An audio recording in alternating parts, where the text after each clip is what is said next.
Guys, कैसे हैं आप लोग। स्टॉक मार्केट में जब भी किसी यूनिक कंपनी की लिस्टिंग होती है तो most of the time stock market हमेशा उस कंपनी के स्टॉक को एक प्रीमियम वैल्यूएशन देता है।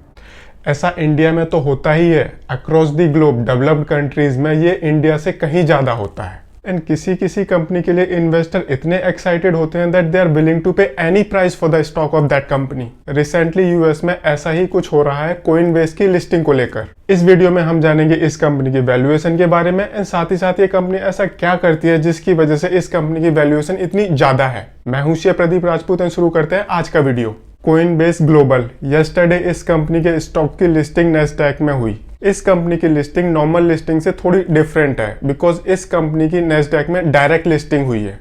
मतलब कंपनी के पास कोई पैसे नहीं आएंगे एंड कंपनी के एग्जिस्टिंग शेयर होल्डर अपने शेयर्स डायरेक्टली स्टॉक मार्केट में ऑफर करेंगे फॉर सेल। अब बात करते हैं इस कंपनी की वैल्यूएशन को लेकर। किसी भी प्राइवेट कंपनी की वैल्यूएशन पता करना it's very difficult until and unless कोई थर्ड पार्टी उस कंपनी में इन्वेस्ट नहीं करती। बिकॉज जैसे ही कोई थर्ड पार्टी कंपनी के अंदर इन्वेस्ट करती है तो कंपनी को वैल्यूएशन करवानी पड़ती है एंड रेगुलेटर के पास कुछ फाइलिंग्स करनी पड़ती है। उसके बाद नॉर्मल पब्लिक को पता चल जाता है दैट इस कंपनी के अंदर किसने इन्वेस्टमेंट की, कंपनी की वैल्यू क्या थी एंड कितनी इन्वेस्टमेंट हुई। ऐसे ही इस कंपनी के अंदर 2018 में लास्ट इन्वेस्टमेंट हुई थी एंड उस टाइम इस कंपनी की वैल्यूएशन थी $8 बिलियन।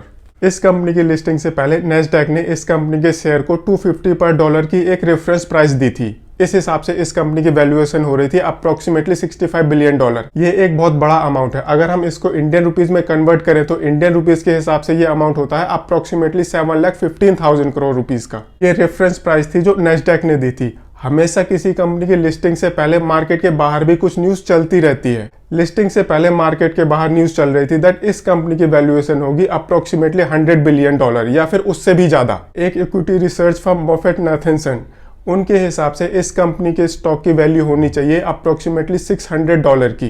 एंड इस हिसाब से अगर हम इस कंपनी की टोटल वैल्यूएशन निकालें तो वो होती है अप्रोक्सीमेटली $155 बिलियन की। ये अमाउंट जो इंडिया की सबसे बड़ी कंपनी है उसका भी 1.5 गुना है। बट मार्केट में हमेशा एक सेकेंड स्कूल ऑफ थॉट भी होता है। डेविड ट्रेनर, ये new construct equity research firm के सीईओ हैं। इनके हिसाब से इस कंपनी की वैल्यूएशन $18 to $19 बिलियन के बीच में होनी चाहिए, इससे ज़्यादा नहीं हो सकती। इनकी वैल्यूएशन के हिसाब से मार्केट इस कंपनी को 5 गुना ज़्यादा वैल्यू दे रहा था। नाउ अगर मार्केट इस कंपनी को ठीक वैल्यूएशन दे रहा है तो न्यू कंस्ट्रक्ट इस कंपनी को 80% डिस्काउंट पर वैल्यू कर रही है। अगर न्यू कंस्ट्रक्ट सही है तो मार्केट इस कंपनी को 5 से 8 गुना ज़्यादा वैल्यूएशन दे रहा है। ये सिनेरियो था इस कंपनी की लिस्टिंग से पहले का। इस कंपनी की लिस्टिंग हुई, शेयर ने $424 का हाई टच किया एंड लास्ट में ये शेयर क्लोज हुआ 345.5 पर शेयर के हिसाब से। मतलब अपनी लिस्टिंग डे के हाई से 20% डिस्काउंट पर। अगर हम डे हाई की लिस्टिंग के हिसाब से इस कंपनी की वैल्यूएशन करें तो इस कंपनी की वैल्यूएशन होती है अप्रोक्सीमेटली 12 लाख करोड़। एंड अगर हम इस कंपनी को वैल्यू करें क्लोजिंग प्राइस के हिसाब से तो इस कंपनी की वैल्यू होती है अप्रोक्सीमेटली 9 लाख करोड़। मतलब डे हाई के हिसाब से ये कंपनी रिलायंस की वैल्यूएशन कमांड करती है एंड डे लो के हिसाब से ये कंपनी HDFC बैंक की वैल्यूएशन कमांड करती है। नाउ फ्यूचर में क्या होता है यह हमें बाद में ही पता चलेगा, बट कहीं ऐसा तो नहीं इस कंपनी में भी इन्वेस्टर्स फंसते जा रहे हैं बिकॉज इस कंपनी का शेयर अपने डे हाई से 20% डिस्काउंट पर क्लोज हुआ है। ये नॉर्मली देखा जाता है जब कंपनी का IPO आता है, मार्केट में एक बहुत पॉजिटिव हवा चलती है, लिस्ट होता है प्रीमियम वैल्यूएशन पर, बट देन धीरे धीरे ये शेयर प्राइस नीचे आने लग जाती है एंड इन्वेस्टर फंस जाते हैं। नाउ अब जानते हैं ये कंपनी ऐसा क्या करती है जिससे इस कंपनी की वैल्यूएशन इतनी हाई है। बट उससे पहले अगर आपको बिटकॉइन ओन करना है तो आपके पास 2 तरीके हैं। पहला है बिटकॉइन माइनिंग का, सेकंड है आप सीधे मार्केट में जाएं एंड बिटकॉइन परचेज कर लें। अगर आप पहला ऑप्शन चूज करते हैं तो उसके लिए आपको काफी इन्वेस्टमेंट करनी पड़ेगी, आपको सोफिस्टिकेटेड पावरफुल कंप्यूटर्स चाहिए एंड काफी टाइम चाहिए बिटकॉइन माइनिंग के लिए। अगर आप सेकेंड ऑप्शन चूज करते हैं तो आपको सिर्फ एक अकाउंट ओपन करना है, उसमें पैसे ट्रांसफर करने हैं and then you can buy bitcoins. Second option सबसे ज्यादा कन्वीनियंट है एंड इसी ऑप्शन को मोस्टली लोग यूज करते हैं। एंड यहीं पर रोल आता है कोइनबेस ग्लोबल का। कोइनबेस ये यूएस का लार्जेस्ट क्रिप्टो करेंसी एक्सचेंज है। यूएस का लार्जेस्ट, वर्ल्ड का लार्जेस्ट नहीं। क्वेश्चन उठता है फिर वर्ल्ड का लार्जेस्ट क्रिप्टो करेंसी एक्सचेंज कौन सा है? It's Binance. बाइनेंस वर्ल्ड का लार्जेस्ट क्रिप्टो करेंसी एक्सचेंज है। कमिंग बैक टू कोइनबेस, इस कंपनी ने 2012 में अपना काम करना शुरू किया एंड 2012 में ही इस कंपनी के अंदर $500 मिलियन की फंडिंग हुई थी वाई कॉम्बिनेटर ने, Andreessen Horowitz and Gary Lock partners ने। जैसे गूगल ने इंफॉर्मेशन सर्चिंग में रिवॉल्यूशन लाया है, उसी तरह से इस कंपनी का मिशन है कि ये क्रिप्टो करेंसी की ओनरशिप एंड उसमें ट्रांजैक्शन फैसिलिटेट करें विद सिक्योरिटी। एंड ये काम कोइनबेस ग्लोबल कंटिन्यूसली ठीक ठीक करता आ रहा है, बिकॉज अपने पोर्टल के थ्रू ये अपने यूजर्स को एक simplicity and strong sense of security provide करते हैं। स्ट्रॉन्ग सेंस ऑफ सिक्योरिटी से मेरा मतलब है दैट जो भी इस कंपनी के 35 मिलियन यूजर्स हैं, उनको इस कंपनी पर ट्रस्ट है दैट उन्होंने जो भी क्रिप्टो करेंसी इस कंपनी के वॉलेट में स्टोर की है या फिर जो भी वो ट्रांजैक्शन कर रहे हैं इस कंपनी के पोर्टल को यूज करके, वो सिक्योर है। पास्ट में जब भी क्रिप्टो करेंसी एक्सचेंजेस में हैकिंग हुई है तो उसमें एक्सचेंजेस बैंकक्रप्ट हो गए हैं एंड काफी सारी बिटकॉइन चोरी भी हुई हैं। 2014 का जापानीज मैड गॉक्स ये एक एग्जांपल है। अगर क्रिप्टो एक्सचेंजेस में कुछ सिक्योरिटी ब्रीच होता है तो उसके क्या क्या कॉन्सिक्वेंसेस हो सकते हैं।